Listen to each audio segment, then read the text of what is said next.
going and it was not calm. But the men, they just automatically picked Jonah up and threw Jonah into the sea. That's another thing you got to worry about. These men that you threw Jonah into the sea, they never seen if Jonah had a lifeguard or nothing. They never knew that Jonah was going to survive. They just threw Jonah into the sea. And that's why we got to watch also, because you got some people in your life that will just throw you into the sea. And the people are not worried about can you get back. They're not worried about you getting yourself back together. All you, they want to throw you into the sea so their stuff can get back in order. I should have had some sanctified folks. They threw Jonah into the sea just so their water can be calm. Just so God can repair their boat. They said, we're going to throw him over because I need my stuff fixed. That's how people do. They're only worried about themselves.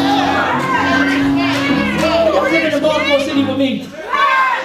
They are only worried about themselves. But as I notice, and when I say that this text, I understand that the Lord told Jonah to go to Nineveh. But Jonah went to the port of Joppa.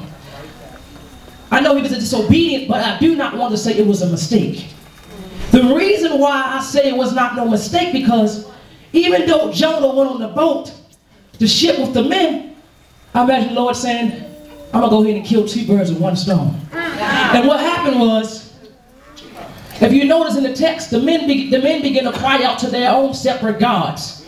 But after they threw Jonah in the water, the men began to look at each other. Says, who is this God that can wreck the sea? Who is this God that can calm it when he wants to? He began to say, who is this God that puts the sun on day shift, that puts the moon on night shift? They begin to say, who is this God that can reach back into nothing and pour back with something? They say, who is this God? So I want somebody to know that I do not believe that it was a mistake, because the Bible said that every knee shall bow and every tongue shall confess that Jesus Christ is Lord. So I believe that by him going on the ship, he was being disobedient, but God crossed him up.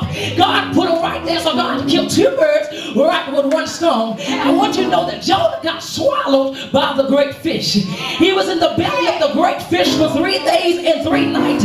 I want you to know sometimes God will put you in a situation where you have no choice but to bless him.